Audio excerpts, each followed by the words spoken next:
What's up? Welcome everybody back to Learn with Bruce and Eddie. If you don't know who we are, please feel free to listen to the first pod where we introduce ourselves. In this episode though, we are going to talk about cardiovascular. Last week we talked about strength training. So if you're new to the podcast, both Eddie and I are coaches. Our background is in personal training, amongst many other things. We help clients to improve their lives. So we're going to talk about cardiovascular exercise and how it can improve your life. Is that fair to say, Eddie? Sounds about right. Cardiovascular exercise. Let's start by breaking down the meaning of the word. So cardiovascular comes from essentially heart and lungs. So it really is an exercise that you would do to strengthen or make your heart, your lungs more healthy. I mean, certainly your heart. Yeah. It's recommendable. It's recommendable. One of the reasons, for me to do exercise is, I don't want my heart to pop. By the way, if you don't know, you're going to die. Sorry if you didn't know that. But everybody, unfortunately, dies from, we talk about dying of age. What actually is going on is your arteries get just blocked. It's just there's enough blockage over time. Unfortunately, your heart then naturally arrives at a stop. Now, some people, unfortunately, can have a cardiac event which can shorten their life earlier than maybe you might say age, right? So one of the reasons for that is because the arteries get blocked. So one of the best ways that you can avoid that is by pushing the blood around the body, making sure the veins, the arteries are nice and wide, it's like a highway of blood. And you want to make sure it's all nice and smooth and your heart is able to perform its function, which is to pump that shit around your body. So cardio, do you do cardio, Yes. Eddie? You do? Yes. Because I don't do any cardio. Well, I probably get into a cardiovascular state when I'm strength training. Of course. But at the moment I'm doing so much strength training, I do not have the energy for that shit. But tell me what you do. So mainly I run at the moment. I've never been a runner before, but then I changed that narrative and now I am a runner. So I like to run to get that training in, to push myself, to help to release these feel-good endorphins in my body. I feel amazing after a run. Runner's high, right? Runner's high. Exactly. Yeah. But then I use other forms as well, like when I push myself, when I train with kettlebells. We spoke briefly about rucking before in a previous episode, where we're mixing aerobic and anaerobic fitness together. Rucking, if you don't know, is basically walking with a load on your back. So you just basically, it's like you can actually ruck with a rucksack just full of picnic food. Excuse me, any weight on your back. By the way, if we start talking really fast, I'm really excited. It's because we're having a quite strong coffee. So this is our third or fourth pod that we've recorded. So apologies if I sound a bit jittery. So cool. So that's what you do. Yeah, I really miss running. I'm glad you mentioned about runner's high and in releasing. I think, people get really addicted to running, right?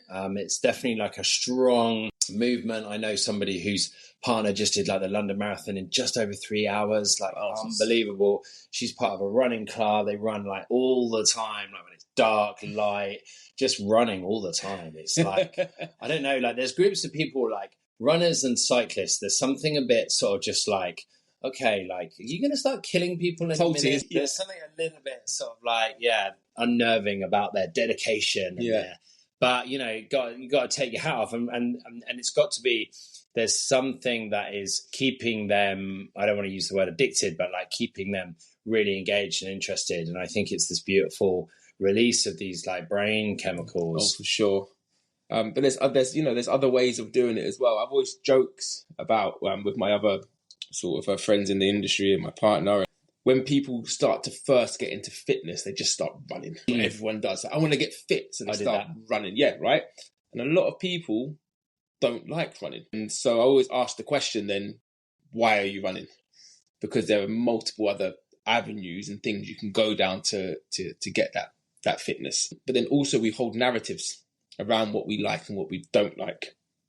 And that can be a major block for people.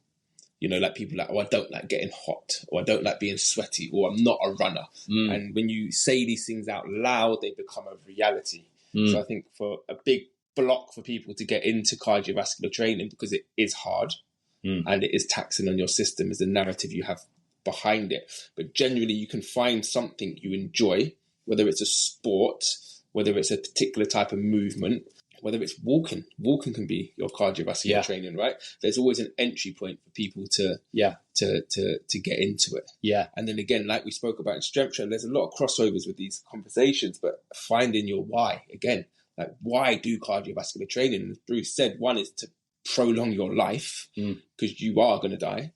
And there are things that we can do right now in the present moment that can delay the inevitable. And one of those things is cardio, is training. But then how do you approach it? Because again, once again, in this world of fitness, there's a million people telling you what to do and what not to do, and they all contradict themselves. So should we maybe talk about some approaches? Yeah, and I think also I just want to touch on, so you mentioned something there which we talked about in the break, which is like a good thing to bring up, which is, so I think for a lot of people, they struggle, they don't think they're good at it, or they tell themselves this narrative. And I would urge anybody, if you go out and you do a run and you haven't done a run before, you haven't done a run recently, that is progress. And you have achieved a huge milestone. You've gone out and you've done a run, even if it's just like to the end of the road and back. So I really encourage my clients through stuff that I've learned and books that I've read to avoid comparing yourself to that running club of the people wearing, all the gear and they're super fast, and they just glide along the road and they make it look so fucking easy. And you look at these people and you're just like, I hate you. I'm never going to be as good as you. So, don't compare yourself to the ideal. Compare yourself to where you have come from. Measure yourself backwards, not forwards. It's such a trap that people fall into. I do it. I think everybody does it. If you just think about where you were yesterday or last week or last month, if you've gone out and you've done some exercise or you're performing some exercise, give yourself a fucking really pat on the back, because you're doing it and you are winning, you are progressing. So really be careful about the narrative you tell yourself and positively reinforce, this good behavior. But approaches for doing it. So I'm going to quickly wade in with my approach. So I used to do a lot of running, and I was that person actually who believed that running was the way to fitness, running was the way to fat loss. So I was running all the time. I'd run to work with my stuff that I was wearing that day on my back, and then I'd have a shower at the gym, and then I'd go into work all sweaty and hot and desperately trying to cool down. And I found that it wasn't so effective at shifting the stubborn weight that I was trying to shift. So strength training I found to be more effective. So the reason why I do cardio when I'm doing cardio is for my lung and my heart health. And so I actually believe that for me, what works is I just need to do that occasionally. When I was not doing such an intense strength training schedule, at the moment I'm doing 4 days a week, and each session takes me about 1.5 hours. So that's quite taxing.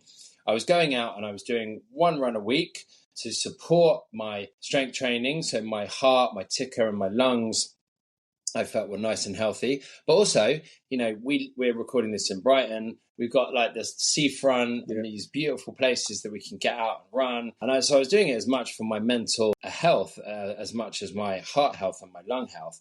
And also I just really, like you, Eddie, I really enjoy, or I learned to enjoy running, that sense of solitude and that sense of just being out in nature, feeling the endorphins. But my approach to it would be to do something called interval running. What I wanted to do was, one, I didn't want it to be quite so monotonous. So running at a steady state for 45 minutes, I get to a point, maybe it's because of my ADHD, I get to a point where I just get bored. And there's only so many interesting podcasts and albums I can listen to before I just want to just do something different, or I want to stop, or I want to. So interval training, for anybody who doesn't know, is essentially running faster for periods of your run and then slowing it back down. So you're basically getting your heart rate up and then allowing it to come down. You sort of have to catch your breath, and then you go back more into like a sprint. I think like some people might call this like fartlek as well. Yep.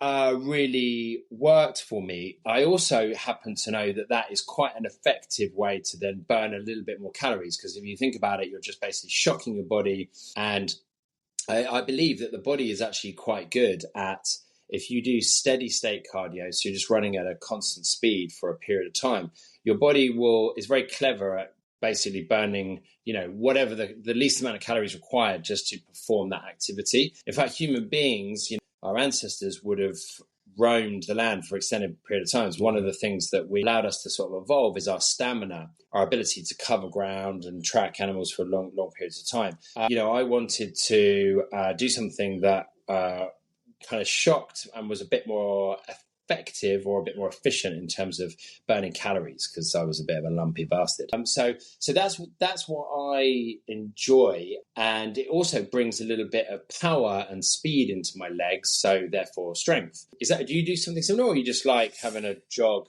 I sometimes will do some sort of interval training. I like to do that based around like a hill, so I should run up a hill, walk back down, run up, which is great. But then I also like to go for, steady jogs, probably no longer than 30, 40 minutes, sometimes just 10 minutes. Every day different. But the way I approach it is I will run until my mind says and my body says, I don't want to do this anymore. Mm-hmm. And then that's when my training starts, if that makes sense. Okay. Yeah. And then I push against that feeling. Okay. So I may be able to push for, depending on my mindset that day, we call it the runner's wall, right? Quite often you run you hit that wall and it's like, this is getting hard, I should stop. And I'm like, let me see if I can do 1 more minute. Maybe it's 2 more minutes. Sometimes I burst through that wall and I keep on going for another 10 minutes or so. But so I run by feeling. I don't set a distance, because sometimes that's setting yourself up to lose. I don't set a time, because sometimes, again, you set yourself up to lose. You say, I'm going to run for 10 minutes and you only get to 5, you feel like a failure. Or I'm going to do 5K and you get to 1, you feel like a failure.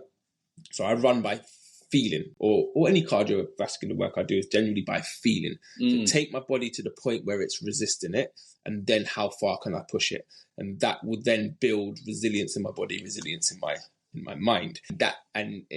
Every day will be different depending on my sleep, depending on my recovery, what I'm eating. But I almost set myself up to win every time. And I like that feeling when you think you don't think you can keep going, and then you find some sort of mental fortitude, some sort of mental strength that pushes you forward and you can do more. And we hold these narratives. We did a part of the Wild Man Project, we did a running challenge, and it was to get out and just run for either 10, 15 or 20 minutes, whatever you can do. And I remember one of the guys was in there, he was like, I can't run for 5 minutes, I'm not going to do this. And he kept on, I could hear the narrative that he can't run. I said, just fucking try. Go for 1 minute and see what happens. He ended up running for 10, right? So what's happened there is he's expanded his edge. He thought his edge was 5 minutes, and he's actually found out his edge is 10 minutes. So I told him, next time, aim for 12 minutes. See if you can do that. And then you keep expanding your edge further and further and further. So that's one of the ways I approach it, because again, in this world, you can look and there's going to be all different types of programs and different ways to do it. But run until you're out of breath, or do the exercise till you're out of breath. Do it until your mind says stop, and then see if you can keep going. Yeah. And that's how you keep progressing. Again, it's about the same as strength training. It's about progressive overload over a period of time. So if your first run is 100 meters, that's fucking amazing. Yeah. That's better than not running. Next time, try 105. Yeah. You don't have to do couch to 5K.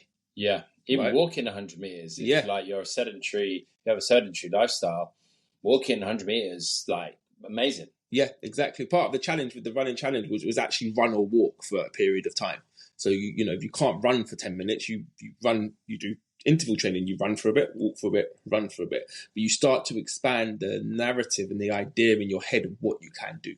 So a lot of people will be going, fuck this, I don't want to do running, or I don't want to go on the rowing machine. It's just a narrative. Yeah. And I know that if you are doing hard things, I think it's one of the reasons why this trend of getting in ice baths has been so massive, is we're starting to learn that there is an area in the brain which like develops when you expose yourself to doing hard difficult things. We talk about, or people will talk about growth, but in this case, it is literal, growth of your brain. And but it unfortunately has to be something hard and something you don't want to do. That's something you don't want to do. It's like the ice baths. If you fucking love ice baths, it's not going to grow that part of your brain. You have to not really like the ice bath, exactly, and get in to grow it. And like, what a wonderful little roller coaster of a ride. So I quite often go down to the beach, and I'm really excited because I know my brain's going to develop. And then I get to look at the water, and I have to take off my fucking clothes, and it's freezing because it's February.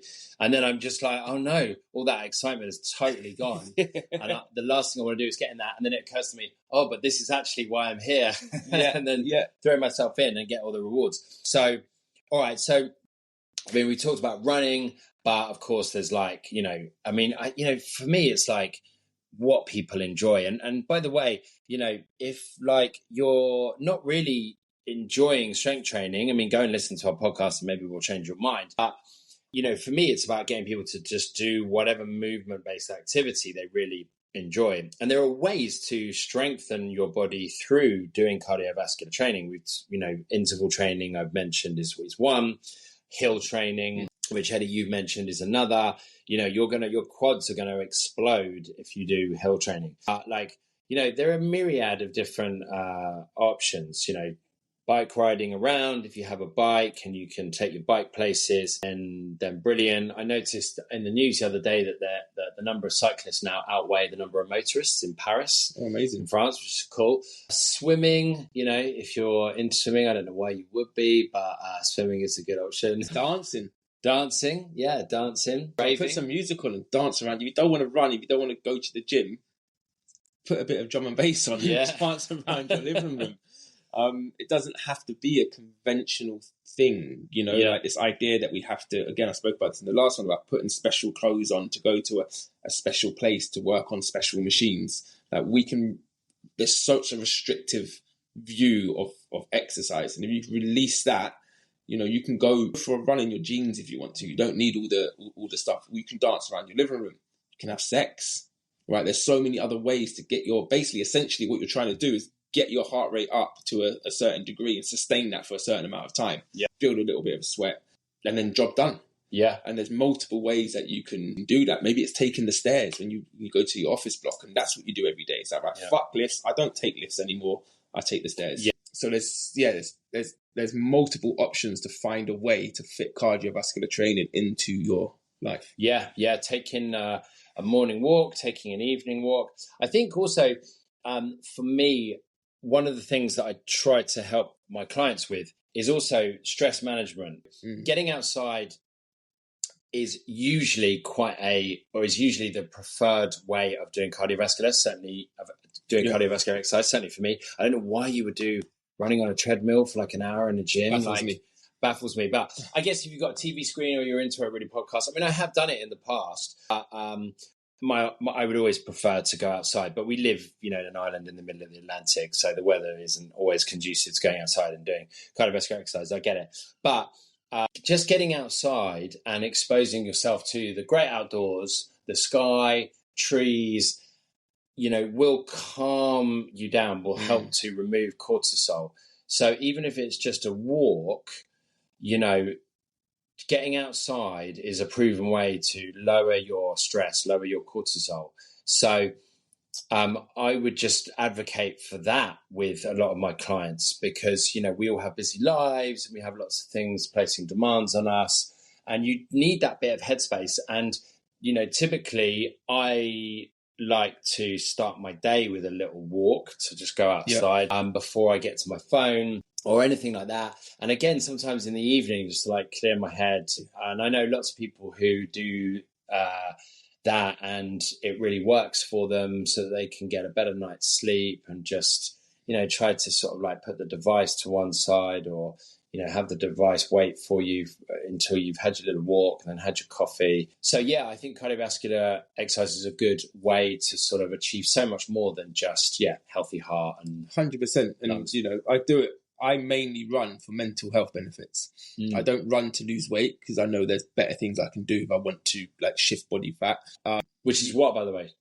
Strength training. Strength training, yeah. Cool. And I don't particularly train for the respiratory effect, even though that's an amazing byproduct. Keeps my heart healthy, keeps my lungs healthy. But my primary reason for going out and running or walking or pushing myself in that way is for my mental health.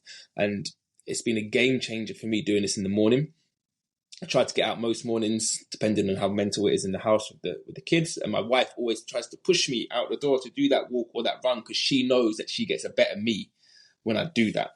And I alternate between walking and running, to see how I feel. But it organizes my mind in the morning.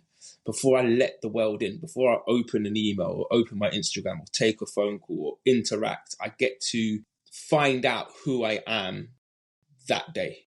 Because every day we're different, right? There's different versions of ourselves. And if you don't know and you haven't connected with who you are that day, you don't know how to present yourself. So, for instance, some days we feel more introverted. Some days we feel more extroverted. And if you haven't connected with how you're feeling that day, you don't know how to present yourself, and then anxiety can build and whatnot. So me getting out in the morning, take 20-minute walk, clears my head, gets all my subconscious thoughts out of the way. I can set myself up for the day. I can visualize what I need to do. I can organize my mind, organize my day, and then I come back into the house and I'm grounded and I'm ready for takeoff. And that's one of the main reasons that I do it. And there's a sense of going up against yourself when you're pushing it with a run or a row or a bike. You go up against yourself. A lot of emotions come up. A lot of stories in your head come up.